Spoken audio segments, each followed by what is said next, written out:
नमस्कार दोस्तों, मैं दिव्यांशी को एक बार फिर हाजिर हूँ एसबीटी न्यूज़ की खास खबरों के साथ। पेश है आज 10 फरवरी 2025 सोमवार शाम 7:15 बजे राजस्थान की बड़ी खबरें। प्रधानमंत्री नरेंद्र मोदी फ्रांस और अमेरिका की अपनी 4 दिवसीय यात्रा पर रवाना हो गए हैं। फ्रांस में वे एआई एक्शन समिट की सह अध्यक्षता करेंगे। वे फ्रांस के राष्ट्रपति मैक्रो फ्रांस में पहले भारतीय वाणिज्य दूतावास का उद्घाटन करने और अंतर्राष्ट्रीय थर्मो न्यूक्लियर प्रायोगिक रिएक्टर परियोजना का दौरा करने के लिए मार्सेल भी जाएंगे। पीएम मोदी ने अमेरिका यात्रा को लेकर कहा कि हम दोनों देशों के लोगों के पारस्परिक लाभ के लिए मिलकर काम करेंगे और दुनिया के लिए बेहतर भविष्य को साकार करेंगे। उन्होंने कहा कि मैं अपने मित्र ट्रंप से मिलने के लिए उत्सुक हूं। मेरे पास भारत और अमेरिका के बीच वैश्विक रणनीति साझेदारी के निर्माण में उनके पहले कार्यकाल के साथ काम करने की बहुत अच्छी यादें हैं। बेंगलुरु में येलहंका एयरफोर्स स्टेशन पर एयर इंडिया 2025 का 15वां संस्करण समारोह चल रहा है, जिसे रक्षा मंत्री राजनाथ सिंह संबोधित कर रहे हैं। इस दौरान राजनाथ सिंह ने वैश्विक अनिश्चितताओं का हवाला देते हुए कहा कि एक बड़े देश के तौर पर भारत हमेशा शांति और स्थिरता का हिमायती रहा है। सुरक्षा, स्थिरता और शांति साझा निर्माण है जो राष्ट्रीय सीमाओं से परे है। उन्होंने इस बात का सबूत देते हुए कहा कि हमारे साझेदार एक धरती एक भविष्य के हमारे दृष्टिकोण को भी साझा करते हैं।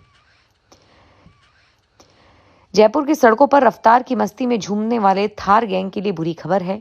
सोशल मीडिया पर काली थार और स्कॉर्पियो के स्टंटबाजी वीडियो अपलोड करने वालों के खिलाफ करघनी पुलिस ने कड़ी कार्रवाई करते हुए 11 थार और 3 स्कॉर्पियो को जब्त किया है और साथ ही 7 स्पीड प्रेमी चालकों को शांति भंग के आरोप में भी हिरासत में लिया है। बताया जा रहा है कि ये सड़क पर स्पीड से नहीं दौड़ते बल्कि सोशल मीडिया पर भी इसकी धाक जमाने में लगे रहते हैं। तेज रफ्तार और काले शीशों के पीछे छिपी यह रोड रोमियो गैंग आम जनता के लिए खतरा बन गई है।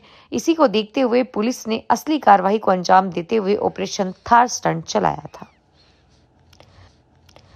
दिल्ली में नई सरकार को लेकर बड़ी खबर चल रही है। 6 फ्लैग स्टाफ रोड वाले बंगले में नहीं रहेंगे बीजेपी के सीएम, क्योंकि बीजेपी ने इसी बंगले को सियासी मुद्दा बनाया था और इस बंगले को शीश महल का करार दिया था और साथ ही केजरीवाल पर करोड़ों खर्च करने का आरोप भी लगाया था।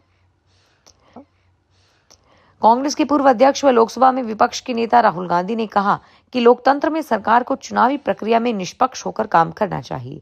श्री गांधी ने कहा कि स्वस्थ लोकतंत्र के लिए सरकार को चुनावी प्रक्रिया में किसी भी तरह का दखल नहीं देना चाहिए, उसे निष्पक्ष रहकर काम करना चाहिए। उनका कहना है कि सरकार का चुनावी प्रक्रिया में हमेशा हस्तक्षेप लोकतंत्र के लिए ठीक नहीं है, लेकिन हमारे देश में यही चल रहा है। राजस्थान के पूर्व मुख्यमंत्री अशोक गहलोत ने भजनलाल सरकार पर निशाना साधा है। उन्होंने कहा कि सरकार ने सस्ते सिलेंडर्स का वादा किया था, लेकिन ऐसा नहीं हो पाया। गहलोत ने सोशल मीडिया प्लेटफॉर्म एक्स पर लिखा कि राजस्थान में मोदी की गारंटी और गरीबों की हालत खराब। आज ही के दिन बजट भाषण में 2 साल पहले मैंने उज्ज्वला और बीपीएल परिवारों की महिलाओं को 500 रुपए में रसोई सिलेंडर देने की घोषणा की थी। इसकी क्रियान्विति में महिलाओं को समयबद्ध तरीके से ट्रांसफर करके 500 रुपए में गैस सिलेंडर दिया था। गहलोत ने कहा कि भाजपा ने अपने घोषणा पत्र में वादा किया था कि सरकार में आने पर 450 रुपए में गैस सिलेंडर दिया जाएगा, परंतु आज के अखबार की सुर्खियां बता रही है कि पिछले साल के अक्टूबर और नवंबर माह में दिए गए गैस सिलेंडर की सब्सिडी नहीं मिली है। महाकुंभ में श्रद्धालुओं की संख्या लगातार बढ़ती जा रही है, जिससे प्रशासन सतर्क है। मीडिया रिपोर्ट्स के अनुसार ट्रेन में टिकट न मिलने के कारण निजी वाहनों से प्रयागराज पहुंच रहे हैं शहर में, जिससे शहर में रात के समय भी जाम की स्थिति बनी हुई है। संगम जाने वाले मार्ग सोहितियाबाग, बैंक रोड, झूसी और फाफा माऊ पर भारी जाम लगा हुआ है। लोगों को 20 मिनट की दूरी तय करने में 3 घंटे से अधिक का समय लग रहा है।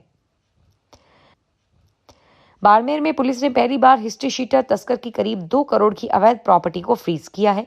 इसके अलावा हिस्ट्री शीटर की क्रेटा कार और बसों को भी फ्रीज किया गया है। एएसपी ने बताया कि विरदाराम पुत्र भैरा राम, जो सदर थाने का हिस्ट्री शीटर है, एनडीपीसी एक्ट के तहत अवैध संपत्ति अर्जित की हुई है। यह कार्रवाई जिले में पहली बार हुई है, लेकिन अब आगे की प्रक्रिया भी जारी रहेगी। हिस्ट्री शीटर अपराधियों का भी रिकॉर्ड तैयार किया जा रहा है।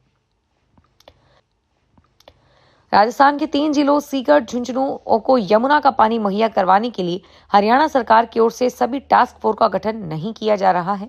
राजस्थान सरकार ने एक बार फिर से पत्र लिखकर हरियाणा सरकार से टास्क फोर्स गठन करने का आग्रह किया है। यह पत्र पिछले सप्ताह भेजा गया था, जिसमें अपील की गई है कि हरियाणा के मुख्यमंत्री ने बीते महीने दिल्ली में राजस्थान के मुख्यमंत्री की मौजूदगी में टास्क फोर्स जल्द ही गठित करने का वादा किया था, जबकि राजस्थान ने 10 महीने पहले ही अपनी टास्क फोर्स गठित कर ली थी। राजस्थान मेडिकल ऑफिसर भर्ती परीक्षा का इंतजार जल्द ही खत्म होगा। प्रदेश में मेडिकल ऑफिसर्स भर्ती को लेकर नोडल एजेंसीज के स्तर पर सभी तैयारियां अंतिम चरण में हैं। सूत्रों के मुताबिक अप्रैल के पहले पखवाड़े में परीक्षा हो सकती है। ऑनलाइन माध्यम से मेडिकल ऑफिसर भर्ती परीक्षा आयोजित की जाएगी। फिलहाल 1400 पदों के लिए भर्ती प्रक्रियाधीन है, जिसमें 220 पद बढ़ने की उम्मीद है। सीकर संभाग और नीमका थाना जिले को निरस्त करने के विरोध में वकील 8 दिन से अनशन कर रहे हैं। इस दौरान डोटासरा ने राज्य सरकार पर निशाना साधते हुए कहा कि इनको अकल देने वाला भी कोई नहीं है, यदि है तो उसे काम में नहीं ले सकते, क्योंकि ये पर्चियों से बने हैं और पर्चियों से ही सरकार चला रहे हैं। डोटासरा ने कहा कि इनको होश आए या नहीं मैं नहीं बता सकता, लेकिन जनता इनको होश दिला देगी। अलवर की विजय मंदिर पुलिस ने साइबर ठग को 12 वर्षीय इमामुद्दीन खान को अरेस्ट करके कोर्ट में पेश किया है। आरोपी ने जॉब दिलाने और ऑनलाइन ड्रीम 11 गेम्स में पैसा लगाकर मुनाफा देने का झांसा देकर साइबर फ्रॉड किया था। पुलिस ने ठग से बरामद किए एंड्रॉयड मोबाइल फोन से Nataraj pen pencil packing company और ड्रीम 11 गेम्स सोशल मीडिया की एप्लीकेशन अपलोड मिली, जिसमें आरोपियों को कंपनी में जॉब दिलाने का झांसा देकर मैसेज किए जाते थे। राजस्थान के धौलपुर के सरमथुरा उपखंड क्षेत्र में वन्यजीव अभयारण्य में ग्रामीणों ने गश्ती दल पर लाठी से हमला कर दिया। हमले में वृक्षपालक गंभीर रूप से घायल हो गया। वनपाल नाका इंदौरा निवासी महंतानंद की बगीची ने बताया कि हाजाराम वनरक्षक गजरान सिंह मीणा के साथ सरकारी वाहन से वनखंड मदनपुर में जंगल गश्त कर रहा था। दिल्ली चुनाव में आम आदमी पार्टी को भारी हार का सामना करना पड़ा है, जिससे पार्टी मुश्किलों में घिर गई है। अब खबर आ रही है कि जब आतिशी ने मुख्यमंत्री पद से इस्तीफा देने के लिए वीके सक्सेना से मुलाकात की थी, तो उन्होंने कहा कि आपको यमुना मैया का श्राप लगा था। एक रिपोर्ट में यह दावा किया गया है कि अभी तक इस पर आतिशी की ओर से कोई प्रतिक्रिया नहीं आई है। रिपोर्ट के मुताबिक आतिशी ने अपना इस्तीफा सौंपा तो एलजी सक्सेना ने उनसे कहा था कि आपको यमुना की सफाई करानी चाहिए थी।